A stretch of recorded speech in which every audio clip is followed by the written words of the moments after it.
कुरुक्षेत्र की अनाज मंडी में मुख्यमंत्री नायब सिंह सैनी पहुंचे, जहां पर एक बड़ा दावा मुख्यमंत्री की ओर से किया गया।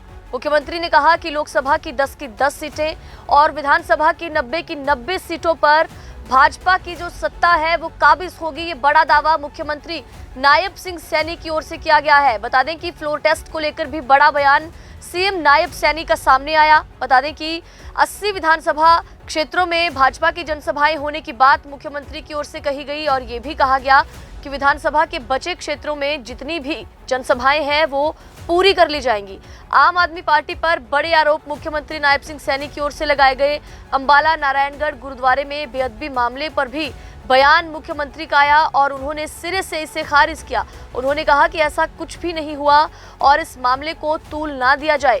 फ्लोर टेस्ट को लेकर भी मुख्यमंत्री नायब सिंह सैनी का बयान सामने आया है और तंज भी उन्होंने कसा, जेजेपी पर भी उन्होंने तंज कसा है। और जेजेपी को लेकर एक बड़ा बयान भी मुख्यमंत्री का आया कि जेजेपी जनता से अपना विश्वास खो चुकी है। देखते रहे ये गरीबी का नारा दे करके, गरीबी हटाओ की बात कर झूठ बोल करके लोग उस भ्रम के अंदर आकर के कि गरीबी हटेगी, परंतु गरीबी नहीं हटी। एक्चुअल में इन 10 वर्षों में गरीबी के प्रति एक मजबूत प्रहार नरेंद्र मोदी जी ने किया है और गरीबी हटाने के लिए गरीब व्यक्ति को 5 लाख रुपए का आयुष्मान कार्ड दिया है।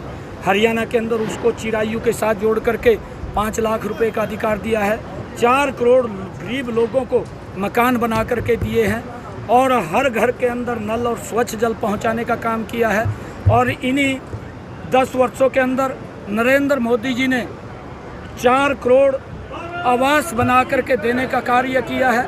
और इन्हीं 10 वर्षों के अंदर नरेंद्र मोदी जी ने 50 करोड़ लोगों के जन धन खाते खोल करके उनको बैंक में जाने का अधिकार दिया है। इन्हीं 10 वर्षों के अंदर नरेंद्र मोदी जी ने प्रधानमंत्री उज्ज्वला योजना के तहत 9.5 करोड़ घरों को, जो जिनके घर के अंदर गैस का कनेक्शन सिलेंडर नहीं था, उन तक पहुंचाने का काम किया है। इन्हीं 10 वर्षों के अंदर नरेंद्र मोदी जी ने 38.5 करोड़ LED वितरित करके और उसके भाव भी कम किए हैं, कम करके लोगों को, ताकि उनके बिजली का बिल भी कम हो और उनका भाव भी कम हो। उस दृष्टि से लोगों को लाभ पहुंचाने का काम, ये गरीबी के प्रति मजबूत लड़ाई लड़ने का काम नरेंद्र मोदी जी ने किया है। और चाहे नड्डा जी आए कुरुक्षेत्र में, कोई बड़ा चेहरा PM सर या राजनाथ सिंह जी या योगी आदित्यनाथ जी या अमित शाह जी, देखिए केंद्रीय नेताओं के कार्यक्रम बन रहे हैं और ज्यों ही वो फाइनल होंगे तो आप लोगों को सूचित कर दिया जाएगा। हमारे बड़े नेता वो भी हरियाणा के अंदर लोगों से इंटरेक्शन करेंगे और हमने हरियाणा प्रदेश के अंदर लगभग 80 के करीब जनसभाएं कर दी हैं। 2-3 दिन के अंदर हर विधानसभा के अंदर जनसभा होगी है। 90 की 90 विधानसभाओं की ये जनसभाएं कंप्लीट हो जाएंगी। लोगों का जो हरियाणा प्रदेश के एक जोश और उत्साह देखने को मिल रहा है, ये पहली बार है कि लोग आने वाले समय के अंदर ये 10 के 10 कमल के फूल खिलाएंगे। और कुरुक्षेत्र से भी नवीन जिंदल जी बहुत बड़े मैंडेट के साथ जीत करके, केजरीवाल कह रहे हैं कि मोदी अब की बार अमित शाह जी को प्रधानमंत्री बनाने जा रहे हैं। देखिए, जो व्यक्ति ये बात बोलता था कि मैं कट्टर ईमानदार हूँ और जिसका जन्म भी उसी स्टेज से हुआ हो, जिस स्टेज के ऊपर देश भ्रष्टाचार की लड़ाई लड़ रहा था और अपने आप को लोगों के सामने इस तरीके से प्रेजेंट किया कि मैं ईमानदार, मेरी पार्टी कट्टर ईमानदार, वो कांग्रेस से भी बड़ा भ्रष्टाचारी निकला। और जो कहता था कि मैं अपनी बच्चों की कसम खा करके कहता हूं कि मैं कांग्रेस से कभी भी समझौता नहीं करूंगा, सबसे पहले जाकर के कांग्रेस के गले मिला। ये सारी बातें दिख रही हैं कि ये भ्रष्टाचार के अंदर लिप्त है और उसी कारण से उसको जेल हुई है।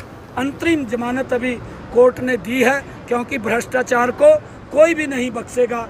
इतना भ्रष्टाचार इन्होंने किया है और ऐसे ऐसे लोगों से फंड लिया है जो देश को कमज़ोर करने की बात करते हैं। ये भी जांच के विषय है और इनका कहां से पैसा आया है, कौन से संगठन ने इनको दिया है, दे करके वो भी सार्वजनिक होना चाहिए देश के सामने कि कौन कौन लोगों से कहां से फंड लेते हैं। यही सेम स्थिति कांग्रेस की भी है। कांग्रेस को पाकिस्तान के वहाँ के जो आका हैं वो कांग्रेस को जतवाने की वकालत करते हैं और जो यहाँ के यासीन मलिक हैं जिसने कश्मीर के अंदर कश्मीरी पंडितों के ऊपर अत्याचार किया, घाटी को कश्मीर पंडितों से खाली किया और वो अलगाववाद की नीति को लेकर के चलता था, वो व्यक्ति भी पोस्टर लगवा करके दिल्ली के अंदर कांग्रेस को वोट देने की अपील करता है। ये दुर्भाग्यपूर्ण है कि कांग्रेस देश को किस दिशा में सिख समाज कह रहे हैं कि हमारी सिक्योरिटी से पहले उसको लेकर कल एक बड़ी मीटिंग रखी गई है, अपमान किया गया है, बेइज्जती की गई है, उसको लेकर कोई जांच कराएंगे सिक्योरिटी द्वारा उन्होंने? देखिए, ऐसा नहीं है, क्योंकि हमारा पूरी श्रद्धा गुरुद्वारा गुरुओं के प्रति है और मैं जाता हूँ, हमारे परिवार के लोग भी जाते हैं। मेरे ये ध्यान में नहीं है, परंतु इसके बारे में हमने कहा भी है और कुछ व्यक्ति इसको तुल दे रहे हैं। हमने बार बार कहा है कि गुरु के कारण ही हम इस खुली हवा में सांस ले रहे हैं।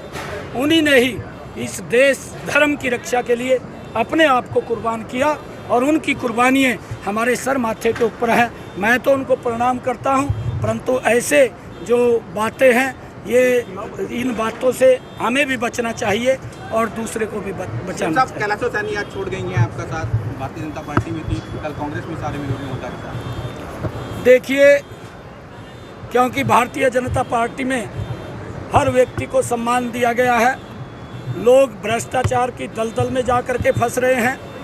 ये मैंने तो उदाहरण दिया आपके सामने।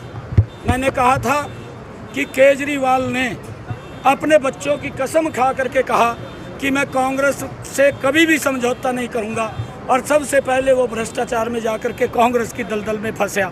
आपके सामने है कि जो जैसा होता है, जैसी उसकी मन स्थिति होती है, वो वैसे ही सोचता है, वैसे ही करता है। मोदी जी की सोच है इस देश का विकास करना, कांग्रेस की सोच है भ्रष्टाचारियों को बचाना और भ्रष्टाचार करना। ये कांग्रेस की सोच है। हमारी सोच है लोगों को सुविधा देना, लोगों का देश का प्रदेश का विकास करना। ये हमारी सोच है, उस सोच के ऊपर हम काम कर रहे हैं। नवीन जी ने संकल्प पत्र जारी किया, क्या लगता है कि दुष्यंत चौटाला लगातार आज भी मीडिया के सामने आके फ्लोर टेस्ट की बात करते नजर आ रहे हैं, लेकिन कल आपने प्रेस कॉन्फ्रेंस में 3 जेजेपी के विधायक भी दिखाए, क्या लगता है किस तरह जवाब देंगे उन्हें, उनके किस तरह? ये देखिए, उन्हीं को पूछना चाहिए। हमने कहा है अभी 1 महीना पहले विश्वास मत मैंने हासिल किया है, विधानसभा फ्लोर ऑफ द हाउस किया है, वो उस विश्वास मत में शामिल नहीं हुआ, वो वॉकआउट करके चला गया। परंतु कांग्रेस के लोग बैठे थे, भूपेंद्र हुड्डा भी बैठे थे और अगर जब समय आएगा फिर विश्वास मत हासिल करेंगे। उनको चिंता करने की ज़रूरत नहीं है। वो जनता का विश्वास जो खो चुके हैं, उस विश्वास को अब वो हासिल नहीं कर पाएंगे, क्योंकि कांग्रेस के साथ भी जन विश्वास नहीं है, ना जजपा के साथ जन विश्वास है। ये लोगों का विश्वास खो चुके हैं। आज देश अगर कहीं कर रहा है, वो नरेंद्र मोदी के ऊपर विश्वास कर रहा है।